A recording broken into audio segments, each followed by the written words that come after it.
መንፈስ ቅዱስ አምላክ አሜን። ከሁሉ አስቀድሞ አምላካችን እግዚአብሔር ቅዱስ ፈቃዱ ሆኖ ስሙ የሚቀደስበትን ክብሩ የሚወረስበትን ለቅድስተ ቅዱሳን በድንግል ማርያም ስም መታሰቢያነቱ የሷ ሆኖ ይህ ታላቅ ሕንጻ ቤተ መቅደስ እንዲሰራ ስለፈቀደ ስለወደደ ክብርና ምስጋና ለእርሱ ይሁን እላለሁ። በዚህ ዕለት የተከበራችሁ አባቶችና እናቶቼ ወንድሞቼና እህቶቼ በሀገራችን በኢትዮጵያም እንዲሁም በውጭ ዓለማት የምትኖሩ በሙሉ ለዚህ ታላቅ ቤተ መቅደስ ሕንጻ ስራ በገንዘባችሁ፣ በጉልበታችሁ፣ በእውቀታችሁ እንዲሁም በጸሎታችሁ በብዙ ነገሮች እግዚአብሔርን የምትለምኑልንና የምታደርጉትን ሁሉ በእግዚአብሔር ስም የምታደርጉ የወላዲት አምላክ የቅድስተ ቅዱሳን የድንግል ማርያም የአስራት ልጆች የከበረ ሰላምታ እያቀረብኩ ሕንጻው የደረሰበትንና በዚህ ቀጥሎ ደግሞ ልንሰራቸው ያሰብናቸውን ነገሮች አንዳንዶችን ልንገልጽ እነሆ ፈቃድ እግዚአብሔር ሆኖ በዚህ ከእናንተ ጋራ ዘመኑ በፈጠረው ልንገናኝ ነው። ዛሬ የምንገልጽላችሁ ከዚህ ከአውደ ምሕረቱ ፊት ለፊት ከዚህ ጀምሮ እስከ መጨረሻው ተራራው ጫፍ ድረስ ፍኖተ መስቀል ተብሎ የሚጠራው እሱን ለማሳየት ነው። ስራውን እነሆ ጀምረናል። ግንባታ ልንጀምር ነው። ያው በማሽን ተስተካክሎ ተቀምጧል።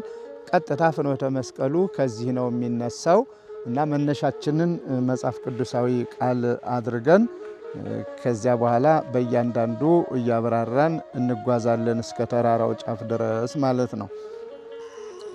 የማቴዎስ ወንጌል ምዕራፍ 27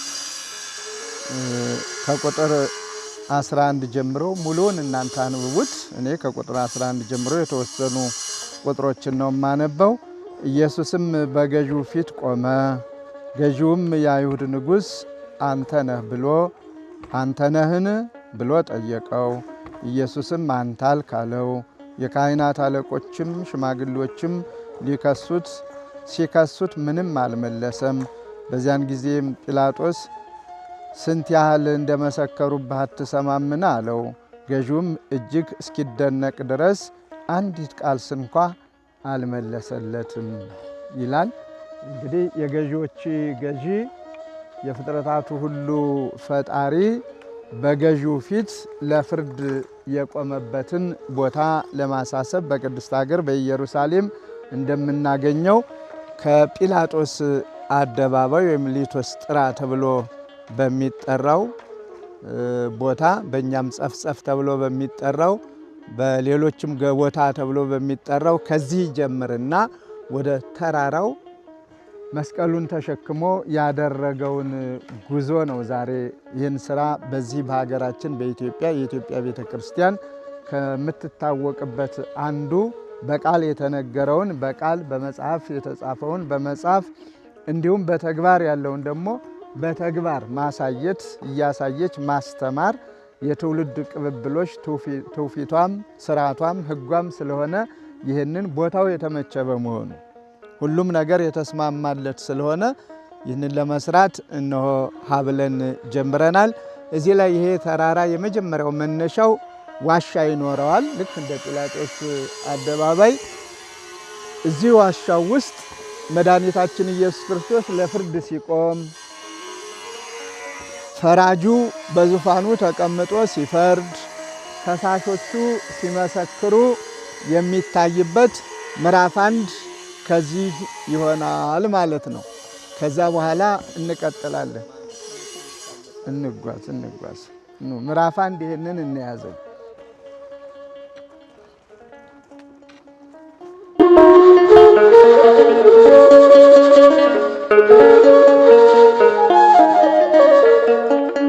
ጲላጦስ አደባባይ ፈራጁ የተፈረደበትን የሚፈረድባቸው ደግሞ ፈራጆችና ከሳሾች ሆነው የቆሙበትን አደባባይ መነሻ እናደርግና ቀጥታ ይሄ ፍኖተ መስቀል በምታዩት እዚያ ጫፍ ላይ ነው የምንደርስ።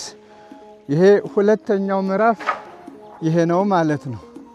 አንደኛው ምዕራፍ ያ ሲሆን የተፈረደበት በእኛ ኃጢአት እንዲሞት የተወሰነበት ምዕራፍ ያኛው ሲሆን ሁለተኛው ደግሞ ከዚህ ምዕራፍ ላይ የነገስታትን ንጉስ ለሌሎች ክብርን የሚያጎናጽፋቸውን የሾህ አክሊል ደፍተው ዘንግ አስይዘው ቀይ ግምጃ አልብሰው ንጉስ ነህና ላንተ ይገባሃል ምስጋና ስግደት እያሉ በፍና ተሳልቆ በቀልድ በፌዝ ያፌዙበትን እምናየው እዚህ ሁለተኛው ምዕራፍ ላይ ነው። ይህ በእያንዳንዱ መጽሐፍ ቅዱሳዊ ትምህርትና በአባቶቻችን ትውፊት ስርዓት ልክ በቅድስት ሀገር ቅድም እንዳልኩት በኢየሩሳሌም የምናገኘውን እዚህ ተራራ ላይ በተፈጥሮ እግዚአብሔር ባርኮ በሰጠን ላይ ይታያል ማለት ነው። ምዕራፍ 2 እዚህ ደርሰናል። ወደ ምዕራፍ 3 እንጓዛለን።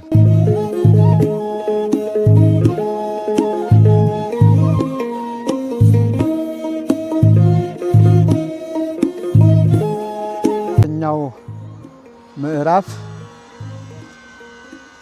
መድኃኒታችን ኢየሱስ ክርስቶስን ከገነዙ በኋላ ቅዱስ ሥጋውን ይዘው ሲሄዱ ደክማቸው ያረፉበት ዝለው ነበርና ደክማቸው ነበርና ያሰረፉበት ብለው ይተርካሉ ይተረካል።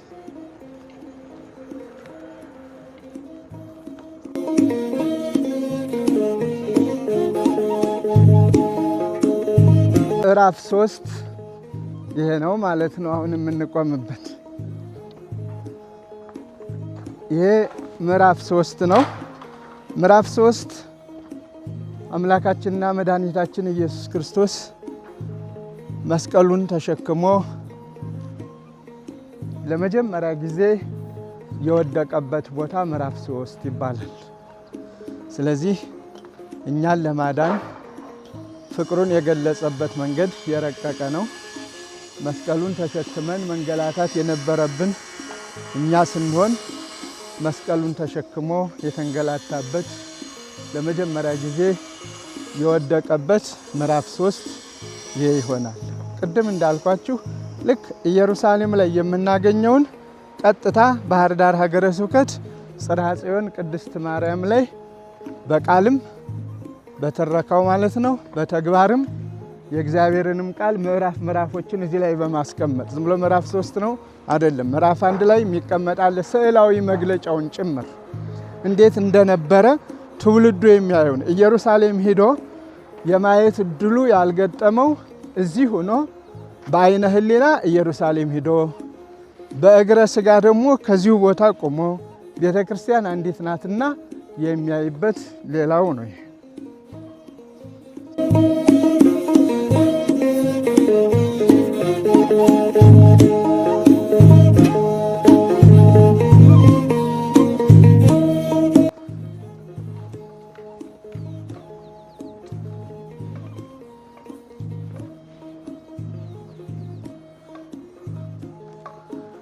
ይሄ ምዕራፍ 4 ነው የሚሆነው።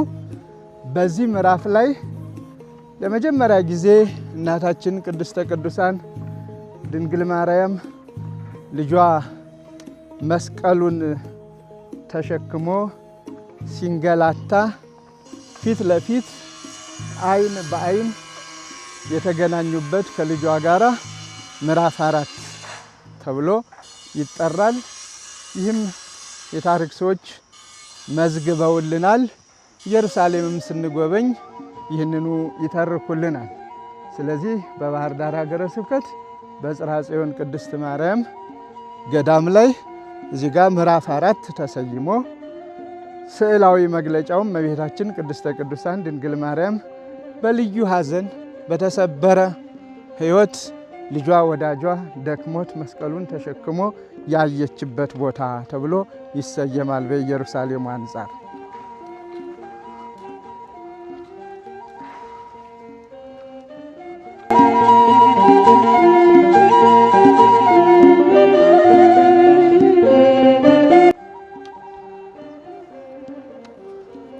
ይህ አምስተኛው ምዕራፍ ነው።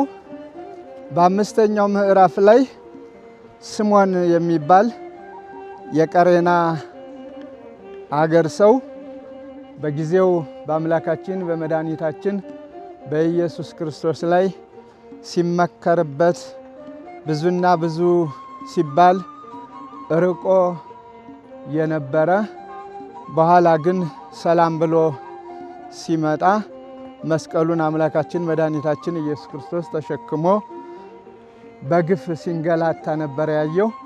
አንተም ልትሸከም ይገባሃል ብለው እንግዳ ነበርና እንደ እንግድነቱ ሳይሆን በክብር የተቀበሉት መስቀሉን በማሸከም የክብሩ ተሳታፊ ይሆን ዘንድ እግዚአብሔርን ፈቅዶለት መስቀሉን የተሸከመበት ስምዖን ቀሬናዊ ይሄ አምስተኛው ምዕራፍ ነው ማለት ነው። ስለዚህ በቅድስት ሀገር የምናየውን ዛሬም እዚሁ ይሄ ለመጀመሪያ ጊዜ ነው። በነገራችን ላይ በኢትዮጵያ ምድር እስካሁን እኔ የማውቀው የለኝም። እንዲህ አይነት ብዙ ነገሮች ብዙ ትረካዎች አሉን። በዚህ አይነት ፍኖተ መስቀሉ የተዘጋጀበት ቦታ አልሰማሁም፣ አላየሁም። አለማዋቂ ሊሆን ይችላል። ግን ይሄ እንደ ባህር ዳር ከተማ ላይ ነው ያለ። ብዙ ሰዎች ሊያዩትና ሊጎበኙትም የሚችሉ ትልቅ ቦታ ነው። በደንም የተሸፈነ በወይራው በዝግባው ወዘተርፈ በጣም እጅግ ደስ የሚል ነው። ስለዚህ አምስተኛው ምዕራፍ ስምዖን ቀሬናዊ መስቀሉን የተሸከመበት ቦታ ነው ማለት ነው።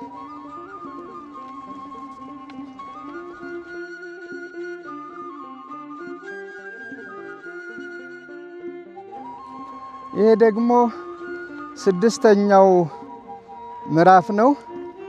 በዚህ በሰባተኛው ምዕራፍ ቬሮኒካ ወይም አብሮቅላ የምትሰኘው በስም አጠራሯ የገዢው የጲላጦስ ባለቤት ነች። አስቀድሞም በራእይ ሁሉ ነገር የተገለጸላት ባለቤቷ ገዢው በመድኃኒታችን በኢየሱስ ክርስቶስ ላይ ምንም ምን እንዳያደርግ ማስጠንቀቂያም መልእክትም ያስተላለፈች ትልቅ እናት ናት።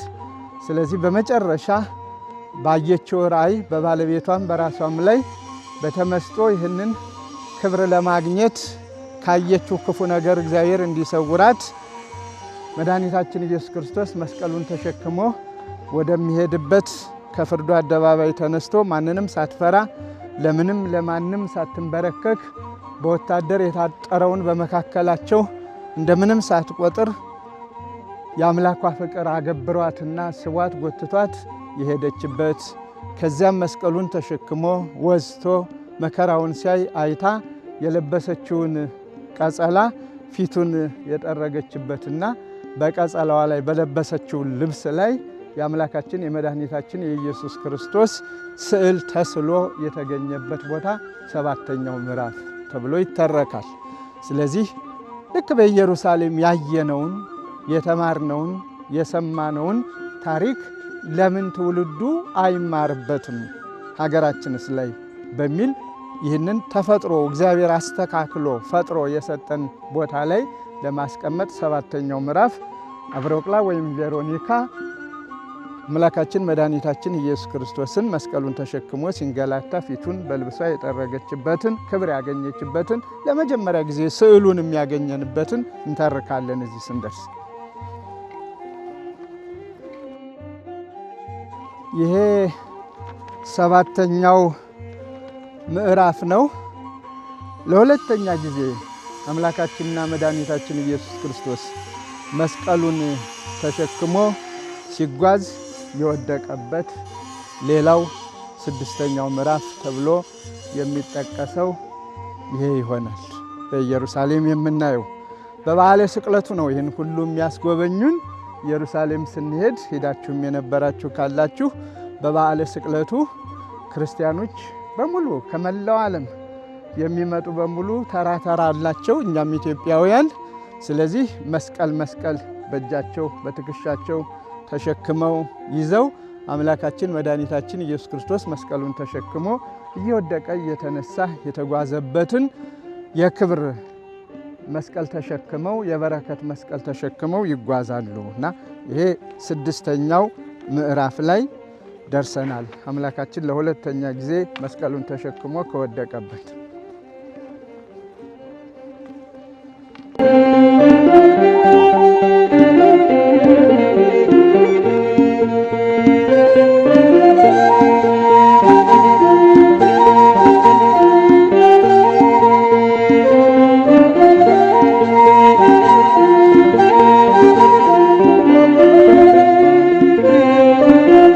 ደግሞ 8ኛው ምዕራፍ ነው። በ8ኛው ምዕራፍ የኢየሩሳሌም ሴቶች ወይም እናቶች እህቶች አምላካችን መድኃኒታችን ኢየሱስ ክርስቶስን ተከትለው የደረሰበትን ግፍና መከራ እያዩ ያለቀሱበት ያነቡበት፣ በአንጻሩም ደግሞ አምላካችንና መድኃኒታችን ኢየሱስ ክርስቶስ እናንተ የኢየሩሳሌም ሴቶች የኢየሩሳሌም ልጆች ለራሳችሁ አልቅሱ ብሎ ትምህርት የሰጠበት፣ ወደፊት የሚገጥማቸውን ነገር ሁሉ በትንቢት የተናገረበት ቦታ 8ኛ ምዕራፍ ይባላል።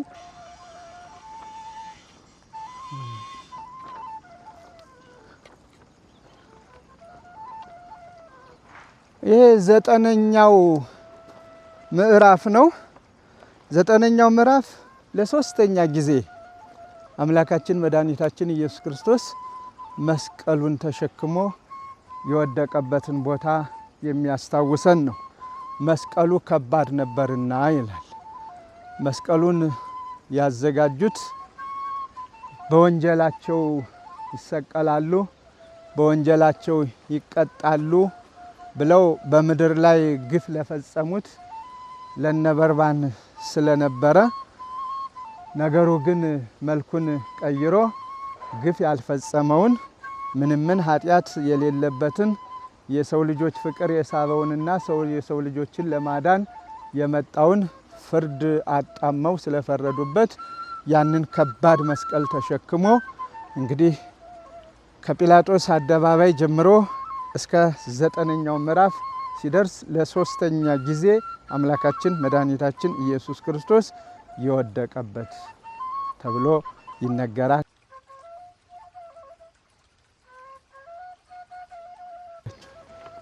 ይሄ 10ኛው ምዕራፍ ነው።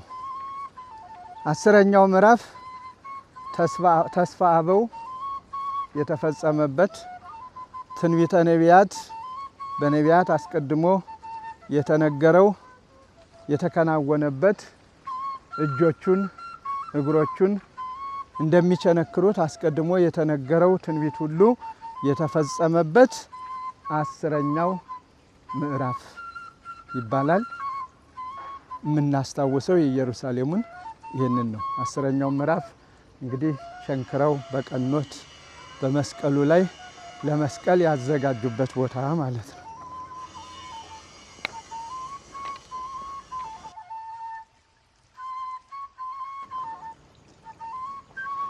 ይህ ቦታ 11ኛው ምዕራፍ ነው። 11ኛው ምዕራፍ ዓለምን ለማዳን አምላካችን መድኃኒታችን ኢየሱስ ክርስቶስ የተሰቀለበት፣ ዓለምን ያዳነበት፣ የእኛን ዕዳ በደል ተሸክሞ መከራ የመጨረሻውን የተቀበለበት 11ኛ ምዕራፍ ተብሎ ይነገራል፣ ይተረካል። ስቅለቱን ከዚህ ላይ እናስታውሰዋለን ማለት ነው።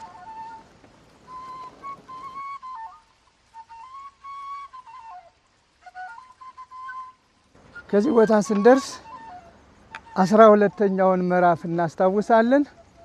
12ኛው ምዕራፍ ዮሴፍና ኒቆዲሞስ አምላካችንና መድኃኒታችን ኢየሱስ ክርስቶስን የገነዙበት፣ የመጨረሻው ለመካነ መቃብሩ ያዘጋጁበት ቦታ 12ኛው ተብሎ ይጠቀሳል።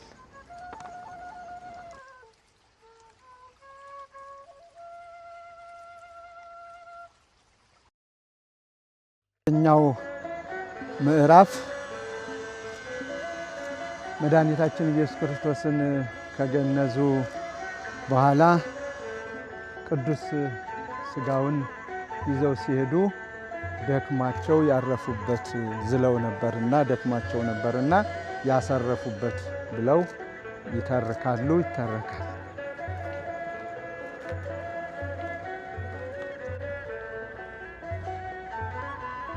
መጨረሻው ሰው ባልተቀበረበት ማን ባልተቀበረበት በአዲስ መቃብር የቀበሩበትን ቦታ ያስታውሰናል።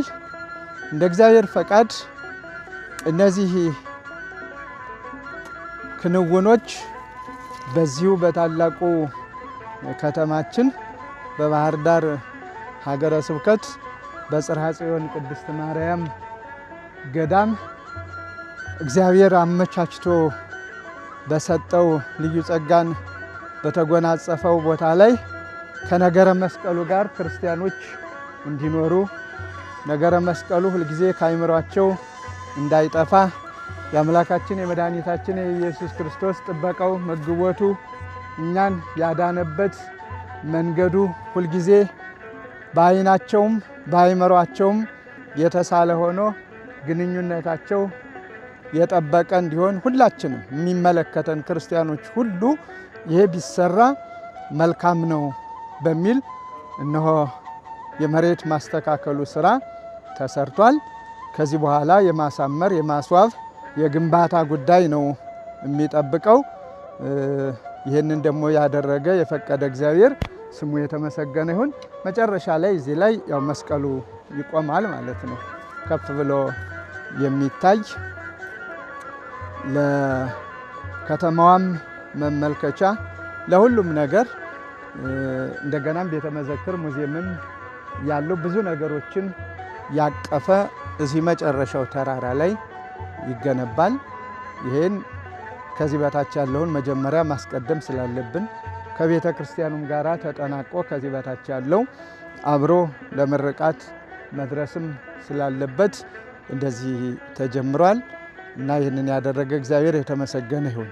እስካሁን ድረስ በተለያዩ ዓለማት ሆናችሁ ሕሊናችሁ ከዚህ ቦታ ያልጠፋ እጃችሁም ሁልጊዜ ለዚህ ቦታ እየተዘረጋ ያለ ባለፈውም እንዲሁ በገንዘብ በማሰባሰብ ጊዜ አለን እያላችሁ ሕልውናችሁን የእግዚአብሔር ሕይወት አድርጋችሁ ሕይወታችሁን የተሳተፋችሁ በሙሉ ዛሬም በነገረ መስቀሉ ዙሪያ ላይ ስራው ተሎ ይቀላጠፍ ዘንድ ሁላችሁም በዚህ ፍኖተ መስቀል የኔም እጅ አለበት፣ ይህን ፍኖተ መስቀል እኔም ራሴ አብሬ በስራው ተካፋይ ሁኛለሁ የምትሉበትን የጸሎት ሰዎች እንደተለመደው በጸሎታችሁ ከጸሎት በላይ ምንም የለምና አንዱና ዋናው እግዚአብሔርን በጸሎት መጠየቅ ስለሆነ በጸሎታችሁ አቅሙ ያላችሁ እግዚአብሔር የፈቀደላችሁ ደግሞ የምትችሉትን ሁልጊዜ ብትረባረቡ በቁሳቁስም ከሆነ ብዙ ድንጋይ ያስፈልገናል፣ ብዙ ሲሚንቶ ያስፈልገናል፣ ብዙ አሸዋ ጠጠር ያስፈልገናል። ይህንን ለመገንባት መጪውም ደግሞ ያው ክረምት ነውና ጎርፍ እንዳይሸረሽረው ቶሎ ብለን መገንባትም ስላለብን የዚህ ትልቅ ድርሻ ተካፋዮች ትሆኑ ዘንድ እግዚአብሔር የመረጣችሁና የጠራችሁ በሙሉ የዚህ ተሳታፊዎች እንድትሆኑ በቤተ ክርስቲያኒቱ ስም ጥሬን መልእክቴን አስተላልፋለሁኝ። ከዚህ ውጭ ለስራ እንነሳ። ዛሬን እየሰራን ነገን ተስፋ እናድርግ። ምክንያቱም ለነገው ትውልድ በጎ ስራ ትተን ማለፍ ያለብን እኛ ነን። ለእኛ አባቶቻችን ብዙ ስራ ሰርተው አስረክበውናል። አባቶቻችን ብዙ ስራ ሰርተው በማስረከባቸው ሕያው ታሪክ ይዘው ሕያው የሆነ ታሪካቸው ሲተረክላቸው ሲነገርላቸው ይኖራል።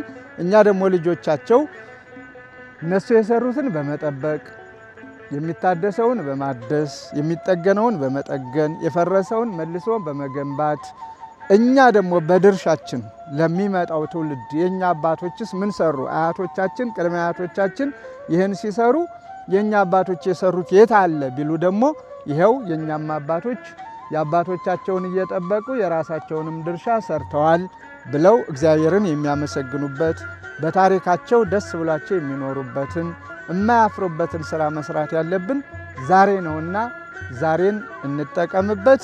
ባለፈው በሰጣችሁን ይሄው ይህንን የመሰለ ስራ ወደ ውስጥ ምታች ወርደን በኋላ እናሳያችኋለን። ከፍኖተ መስቀሉ ሀብለን የተነሳን። ስለዚህ በዚህ ስራ ላይ ሁላችሁም እንድትሳተፉ አደራ እንላለን። ምንም ጊዜው እርዳታ ጠያቂው ቢበዛም የተፈናቀሉ ወገኖቻችን የእናንተን እርዳታ ይጠይቃሉ። የተቸገሩ ወገኖቻችን የእናንተን እርዳታ ይጠይቃሉ። የፈረሱ የተቃጠሉ ብዙ መከራ ፈተና የተቀበሉ አብያተ ክርስቲያናት፣ የአብነት ትምህርት ቤቶች፣ ገዳማት እናንተን ይጠይቃሉ። ይህ ሁሉ ጥያቄ እንዳለ ይገባናል። ግን ይህን ሁሉ እየሰራን ደግሞ የእኛንም አዲስ አሻራ አስቀምጠን ማለፍ ግዴታችን ስለሆነ እኛ ያለን ዛሬ እንጂ ነገ ስላልሆነ ዛሬን ደግሞ እግዚአብሔር በሰጠን ጸጋና ልዩ ስጦታ መስራት ባለብን መጠን መስራት ስላለብን እነሆ ለእናንተ መልእክቱን ማድረስ አንዱና ዋናው ስለሆነ መልእክቱን አድርሰናል። አብራችሁ በያላችሁበት ሁናችሁ ይህንን ተራራ አብራችሁን ይወጣችሁ መቼ አልቆና ይሆን እግዚአብሔር ፈቃዱ ይሁን እያላችሁ አሁንም በበጎ ሐሳብ ስትከታተሉን የነበራችሁትን ሁሉ እናመሰግናለን። በአንጻሩ ደግሞ ባላስፈላጊ ሐሳብ ያላችሁትን ማስተዋል እንዲሰጣችሁ ጥበብ እንዲሰጣችሁ እግዚአብሔር በበጎ ሕሊናችሁን እንዲለውጠው ጸሎታችን ነው። ክርስቲያናዊ ሕይወት ምንጊዜም ቢሆን ጠላት የሚለው የለም። ጠላቱን በበጎ እግዚአብሔር ለውጦለት በጎ ሰው በጎ ወዳጅ እንዲያደርግለት ነውና ትምህርቱ ሁላችንም የኛ ምኞት እንደዚህ ነው።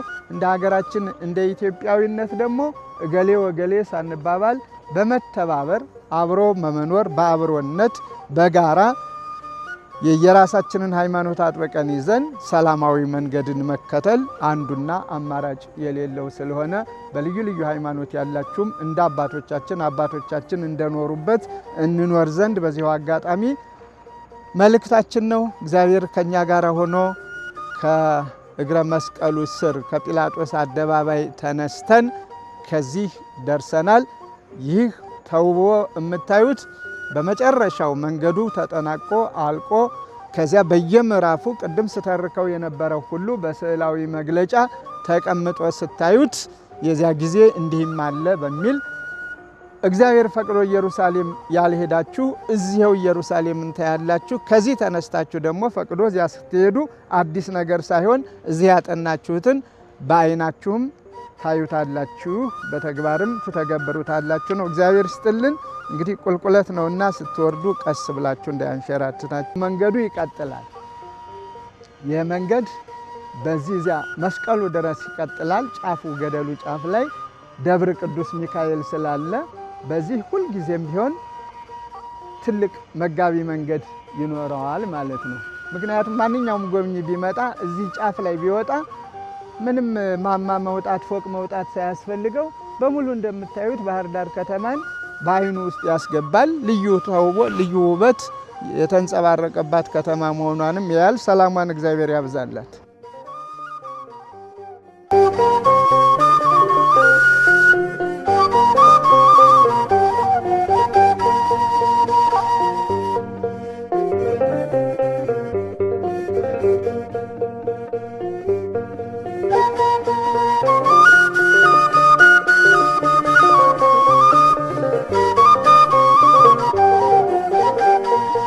ማለት ነው በቀላል መንገድ። ከዚህ በኋላ ከኛ የሚጠበቀው ድንጋዩን፣ አሸዋውን፣ ጠጠሩን፣ ሲሚንቶውን አቅርቦ ይሄን አስተማማኝ በሆነ መንገዱ መገንባት ነው። ምክንያቱም በተለይ በዚህኛው ጎን በወጣን ቁጥር ብዙ ሕዝብ ሊመላለስበት ስለሚችል በመገፋፋት ሰው እንዳይወድቅ በመገፋፋት ሌላ ፈተና እንዳያመጣ ይሄ ይገነባል። ከዚያም ድጋፍ ይኖረዋል። እሱ ነው አሁን ትልቁ ስራችን። ያ ይገነባና ከዚህ ላይ ድጋፍ ይኖረዋል። ማንኛውም ሰው ሲወጣ ሲወርድ እንደ ልቡ ነው። ይህንን የማስተካከል ስራ ነው። ምንም ደረጃ ውጡብኝ አይልም። እንኳን ሰው መኪናም ሊሄድበት ይችላል። ይሄኛው ነፃ ነውና በዚህ ብቻ ነው ድጋፍ የምንሰጠው። በጣም ትንሽ ነው የሚመስለው። ውስጡ ግን ስንገባ ደግሞ መውጫው መግቢያው ነው የሚጠፋን። ምክንያቱም አንደኛ ግዙፍ ነው። 5220 ካሬ ሜትር ላይ ያረፈ ቤተ ክርስቲያን ነው። ከዚያ ደግሞ እነዚህ ፎቆቹ ሲደራረቡ ውስጥ ለውስጥ ያሉት 8012 ካሬ ሜትር ነው የሚሰጠን እና ለሁለንተ ነው። አንደኛ በሶስትዮሽ አሰራር ማለት የቤተ ክርስቲያን አሰራር ሶስት አይነቶች ናቸው። ሶስቱንም አይነት በውስጡ ይሄ የያዘ በመሆኑ ልዩ ያደርገዋል። ለጉብኝትም ለታሪክ ተመራማሪዎችም ወደፊት ትውልድ አልፎ ትውልድ ሲተካ መጽሐፍ ቅዱሳዊ ትርጉም እያንዳንዱ ነገር የሚሰጠው ቀኖና የተፈጸመበት መሆኑን ያመለክተናል።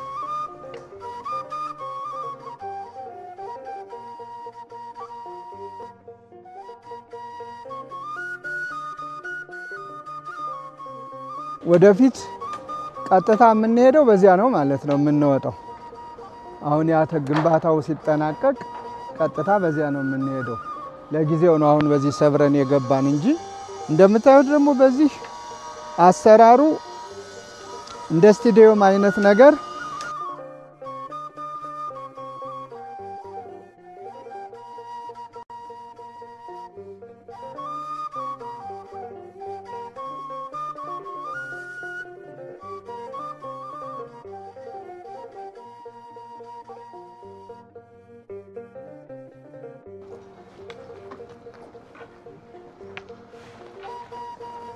ይህችን ቦታ ያው ትረዷታላችሁ። የመጀመሪያ ቆርቆሮ በቆርቆሮ ሁና ጽሕፈት ቤት ሁና ስታገለግለን መቆጣጠሪያ ክፍላችን ናት። ቆርቆሮ በቆርቆሮ ነበረች፣ አትታይም። ስለዚህ እዚህ ላይ ሁነን ያንኛውንም ይሄንኛውንም ስራ እንቆጣጠራለን። ሁለቱም ስለሚታይ እነዚህ አይጋርዱም። ቁጥቋጦ ብቻው ነው ኋላ የደረሰው። ስለዚህ ሁለቱም ስራ ላይ ሰራተኛው ምን እየሰራ ነው፣ ምን እየተካሄደ ነው። በዛኛውም ከመጣሁኝ በዛኛው ስመጣም የሚያየኝ ላይኖር ይችላል። ወይም በዛኛው ጎን ገባለሁ። እዚች ጋር ቁጭ ብዬ ስቆጣጠሩዬ ለሚመለከተው ሰጣለሁ። ከኔ ጋራ የስራ ባልደረቦቼ እነ መላከ ሰላምም በዚያው አይነት ስራ አስኪያጁ ሌሎችም አብረን እየሆን መቆጣጠሪያችን ናት። ስለዚህ ቦታው አይን ስለሆነ ለምን ቋሚ ነገር አንሰራባትም ብለን ይሄ እንደምታዩት ቋሚ ነገር እየተሰራባት ነው። ሳሎን አላት፣ መታጠቢያ ቤት አላት፣ ሻይ ማፍያ አላት፣ ከላይ ሰገነት አላት። አሁን ይሄ ላይኛው በበለጠ የናንተ ነው ማለት ይቻላል። እዚህ ጋር ክብረ በዓል ሲኖር እዚህ ላይ መቀመጥ ብቻ ነው። መውጣት መውረድ መሮጥ አያስፈልግም። እነዚህ የሚከለክሉ ነገሮች ይነሳሉ። የትኛውን ቦታ ያለውን እዚህ ውስጥ አድርጋችሁ ታስገቡታላችሁ። መሯሯጥ ሳይኖር በስነ ስርዓቱ ታዩታላችሁ፣ ያሳያልና ግሩም እና ድንቅ ነው። ለጥበቃም ደግሞ በልዩ ልዩ ካሜራዎች በአራቱም አቅጣጫ እዚህ ጋር ይጠመዳሉ። የትም የትም መሰወር አይችልም አንድ ሰው። ቀንም ሌትም ጥበቃ ማድረጊያ ናት።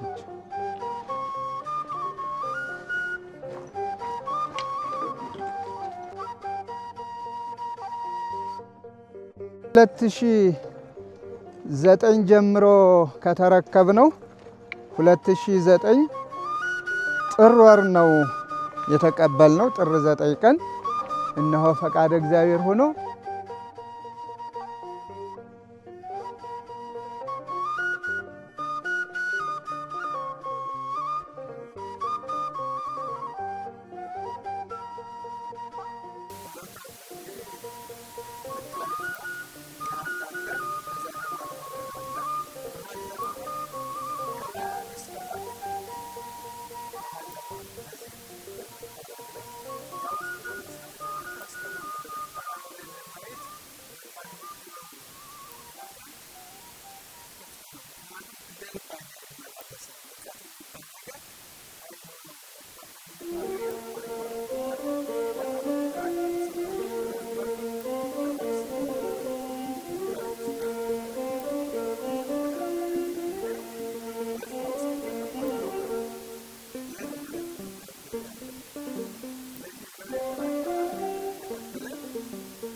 ይሄ ቤተልሔሙ ነው።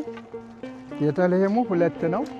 ለታችኛው ቤተ መቅደስ ታችኛው፣ ለላይኛው ላይኛው ሁለት ቤተልሔሞች ነው ያሉት ማለት ነው፣ ፎቅና ምድር።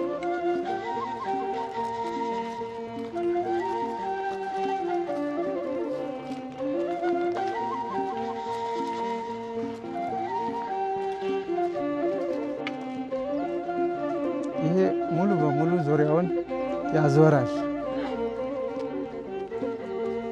ፊት ለፊት ዊልቸር ለሚጠቀሙ በወዲያ ሂደው ወደ ውስጥም ከታችም በታች ይገባሉ። ከላይኛውም በዚያ ሂደው ፊት ለፊት ይገባሉ።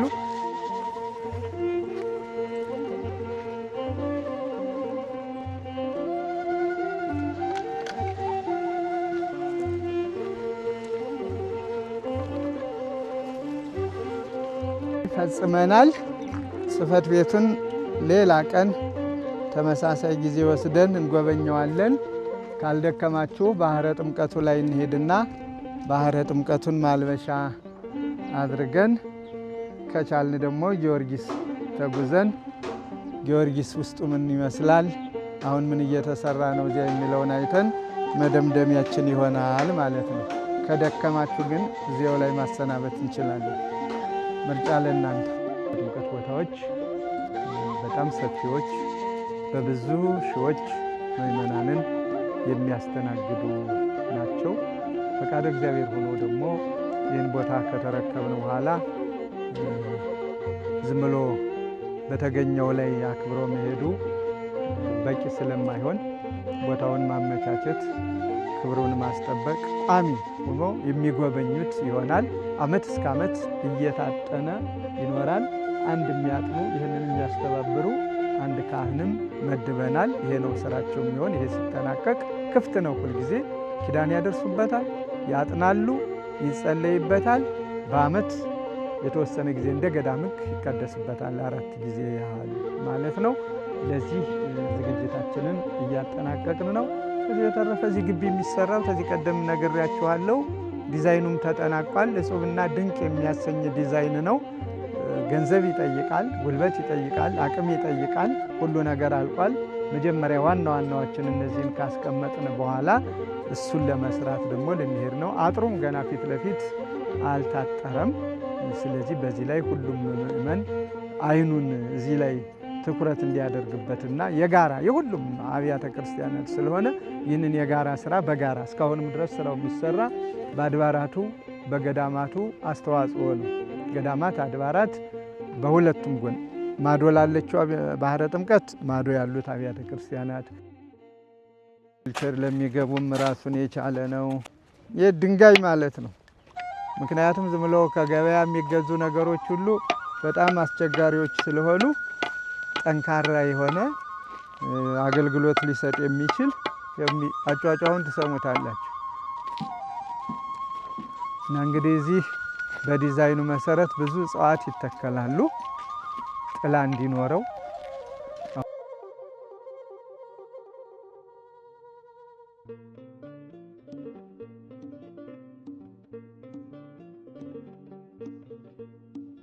ሙሉ ሀገረ ስብከቱን ሲመሩ የነበረ እዚህ ቦታ ሆነው ነው። ምክንያቱም ጽርሐ ጽዮን ቅድስት ማርያም ገዳም በዚያ ዘመን የለችም። ከዚያን በፊት የነበረ ፈለገ ፀሐይ ሽንብጥ ቅዱስ ሚካኤል ነበረ። ከዚያ ወደዚህ መጣ። እዚህ ከመጣ በኋላ ያሉት ብፁዓን ሊቃነ ጳጳሳት እዚህ ሆነው ሀገረ ስብከቱን ሲመሩ ቆይተዋል።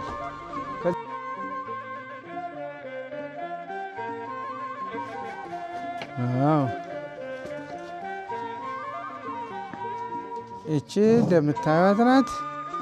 ሁለት ዓለማዋ መጻሕፍትን ማንበቢያ ማጥኛ ላይን ቀለል ይላል። በሙሉ መጋረጃው ሲነሳ በሁሉም አቅጣጫ ነው የሚያሳይ።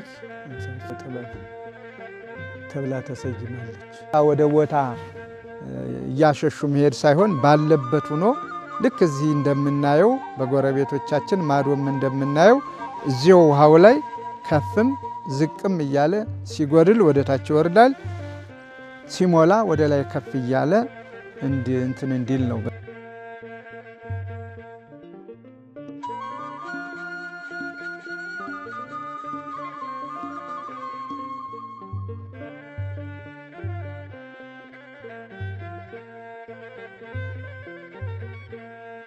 ባለሙያዎች እንደነገሩን የአሳ ዝርያዎች አሏቸው። የጴጥሮስ አሳ ብለው ነው የነገሩን።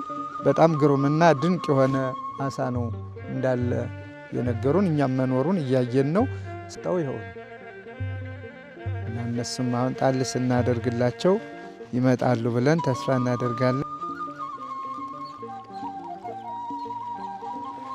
በጣም በብዛት ነው የሚወጣ። ባለ ጉዳዮች እናስተናግድባታለን። እይታውም ደግሞ በጣም ጥሩ ነው። እዚህ ሁነን በጎ ነገር እናያለን። የቅዱሳን መናኸሪያ የሆነውን እዚህ ሁነን እናያለን። የአእምሮ ደስታ እናገኝበታለን።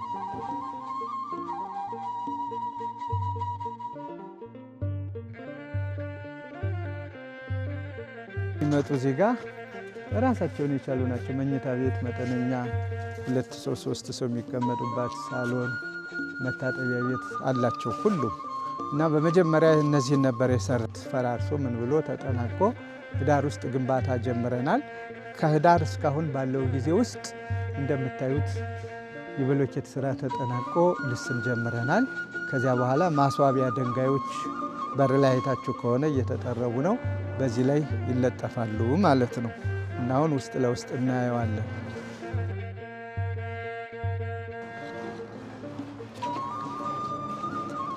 ይሄ በረንዳ ነው።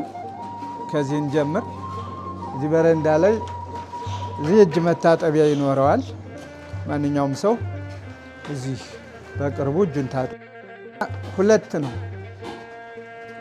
ወደ ሰገነት ለመውጣት ቤት ውስጥ ሳይገቡ ሰዎች እሱ ላይ በራለው፣ ታችን በራለው፣ ውጭ ለውጭ መጥተው በዚህ ወደ ላይ ይወጣሉ።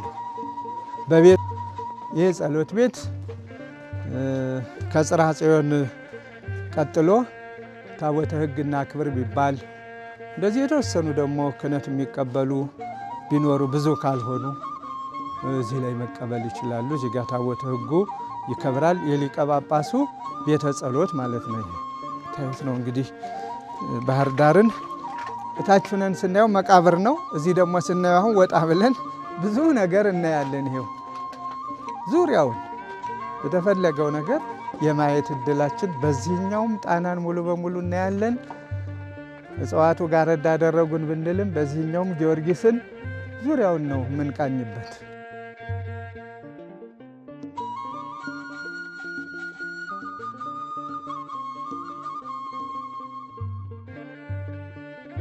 አሁን ይህም ጊዮርጊስ ይሄ በሙሉ ይጸዳል። የጊዮርጊስ ይሄ በሙሉ ጸድቶ ዘመናዊ አዳራሽ፣ ዘመናዊ ቤቶች በደንብ ተሰርተውበት ቤተ ክርስቲያኒቷን ስርዓት የጠበቁ ለቤተ ጉባኤ፣ ለሰንበት ትምህርት ቤት አዳራሽ ወዘተ።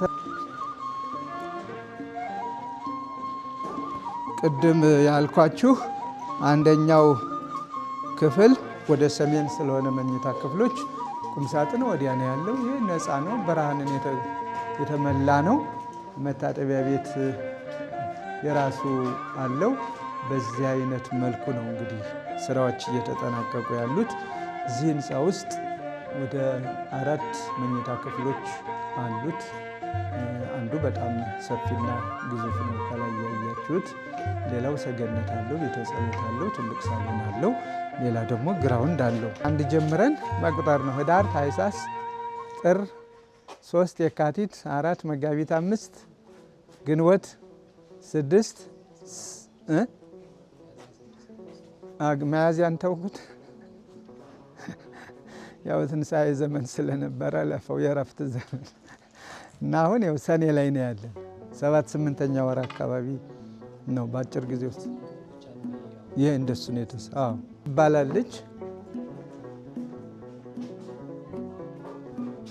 ቤተ ማርያም እነዚህ ከድንጋይ መሰራታቸው ሙቀትን ይከላከላሉ። ቅዝቃዜም የተመጣጠነ ነገር ነው የሚሰጡት። መታጠቢያ ቤቱ ከጀርባቸው አለ። እንግዶች ሲመጡ ትልልቆች እዚህ ነው እስካሁን ያሉት እና ባለን ተጠቅመናል። ምንም ነገር እንግዲህ አልነበረውም ማለት ነው ይሄ ግቢ ምንም። አሁን ከድሮ ለትውስታ እጽዋቱ ካልሆኑ በስተቀር አንድም ነገር የለውም። ያው የነበረውም አንድ ቤት ብቻ ነበር። እሱም ቤት ዘመኑን ጨርሶ ፈርሷል እና ቦታው አለ። ቦታውን ጠብቀው የመጀመሪያዋ እዚህ ግቢ የመጀመሪያዋ ስራ ቅድምም ነገረናችኋል። ይቺ ነች ሃይመተ አብርሃም ወይም የአብርሃም ድንኳን። ስለዚህ የመጀመሪያዋ ስራ እዚህ ይቺ ተሰራች። በዚች እንግዶቻችን ሲመጡ እናስተናግዳለን። እንግዶቻችን ሲመጡ እንደ እግዚአብሔር ፈቃድ እዚህ አስተናግደን ሻይ ቡናም የሚባል ካለ ሻይ ቡና ብለን በጸሎትም ብቻ ከሆነ በጸሎት አሰናብተን የምንሸኝባት ቦታችን አንዷ የመጀመሪያዋ ይቺ ነች። ይቺ ቤት በግቢው ውስጥ ያሉትን በሙሉ እድለኛ ሆና ወልዳለች ማለት ይቻላል።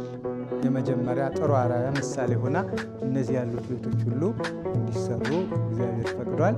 እዚህ ግቢ ውስጥ የቀረን ከዚህ በኋላ ግቢ የማስዋብ እያንዳንዱ ሰው እዚህ ሲገባ አይኑ የሚያርፍበት ምን መሆን አለበት? ከእግዚአብሔር ቃል ምን ላይ አይኑ ይረፍ? በምን መልኩ እንስራ? ተምሮ የሚወጣበት ለምሳሌ የመንበረ ጵጵስና እንደመሆኑ ስለዚህ አንቀጸ ብፁዓንን እዚህ ጋር ብንጽፈው እያንዳንዱ በመንገድ ዳር እያነበበ ተምሮበት የሚወጣው ከአይምሮ እንዳይፈቅ የምንተክላቸው አበቦች የምንተክላቸው እጽዋት በመዓዛቸው ሕይወት የሚሰጡ በቃ ቤተ ክርስቲያኒቷን ከፍ የሚያደርጉ አንዳንድ ጊዜ ብዙ ሰዎች በየዋህነት የቅንጦት ኑሮ ለመኖር እንደሚሰራ አድርገው የሚያስቡ እናዳምጣለን። የቅንጦት ኑሮ አይደለም። የቅንጦት ኑሮ የሚባለው የኔ ተብሎ ከተሰራ እኔ ዛሬ ነው የምሰራ፣ እሳቸው ዛሬ ነው የሚሰሩት። ነገ ወደ ሌላ ቦታ ተነስታችኋል ሂዱ ብንባል ምንም ከሌለበት ቦታ ልንሄድ እንችላለን። ምንም ከሌለበት ደግሞም አይቼዋለሁ። ከለማ ቦታ እግዚአብሔር ፈቅዶ ከሰራ ነው ቦታ ተቀይሬ እኔም ስሄድ ባዶ ቦታ ማደሪያ እንኳ የሌለው ሆቴል ፍለጋ ሄድንበት አለ። ለምሳሌ ያስታውሳለሁ መላከ ሰላም መተከል ስንሄድ ማደሪያ የለውም ምንም ነገር። መቃብር ቤት እንኳ ማደሪያ ፈልገን አላገኘን። የት እንደርስ ስንል ሆቴል እደሩ ተባለ። እንዴት ቤተ ክርስቲያን ሆቴል ትደር? እንዴት አንድ ሊቀ ጳጳስ ሆቴል ይሄዳል? በፍጹም ዛሬውኑ መሰራት አለበት ብለን ተሯሮጠን ደረጃውን የጠበቀ መንበረ ጵጵስና ሰራን። ስንት ቀን ያደር? 4 ቀን አድር ያለው በእንግድነት ከተሰራ በኋላ እኔ የለውም ተነሳሁኝ ማለት ነው። ሌላም ቦታ ብዙ ገሌ ገሌ የማልላችሁ ቦታዎች በባዶ እንገባለን፣ ይሰራል። ስለዚህ የቅንጦት የሚባል ከኔ ጋራ አብሮ የሚኖር ነገር ተብሎ ሲሰራ ነው። ይሄ ግን ለቤተ ክርስቲያኒቷ ማንም ይምጣ ማን ቤተ ክርስቲያኒቷ ከብራ ትኖርበታለች። የቤተ ክርስቲያን ልጆች ሁሉም ልጆቿ ባለስልጣናቱ የቤተ ክርስቲያን ልጆች ናቸው። በንግድ ዓለም የተሰማሩ የቤተ ክርስቲያን ልጆች ናቸው። በግብርና ዓለም የተሰማሩ የቤተ ክርስቲያን ልጆች ናቸው። በየኔ ቢጤነት ያሉት ሁሉ የቤተ ክርስቲያን ልጆች ናቸው።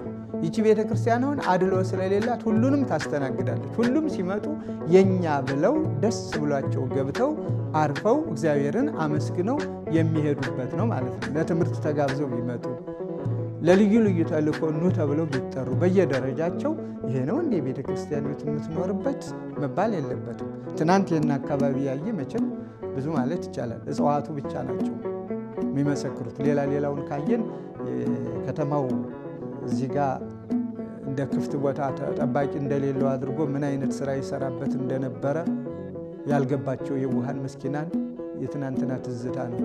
የትናንትናው የሸረሪቱ የአራዊቱ የትናንትና ትዝታ ነው አስፈሪ በሆነ መልኩ። ዛሬ ደግሞ ሰው የሚጎበኘው ደስ ብሎት የሚመላለስበት ሆኖ ሲታይ ይህ ለቅንጦት ሳይሆን እግዚአብሔር የሚመሰገንበት ይትፌሳ እግዚአብሔር በተግባሩ እግዚአብሔር በስራው ሁልጊዜም ይመሰገናል፣ ይደነቃል። ስለዚህ ዓለምንም አስውቦ አሳምሮ አስጊጦ ነው የፈጠራት። እንደዚያም አድርጎ እናንተም እንዲሁ አድርጉ ነው ያለ።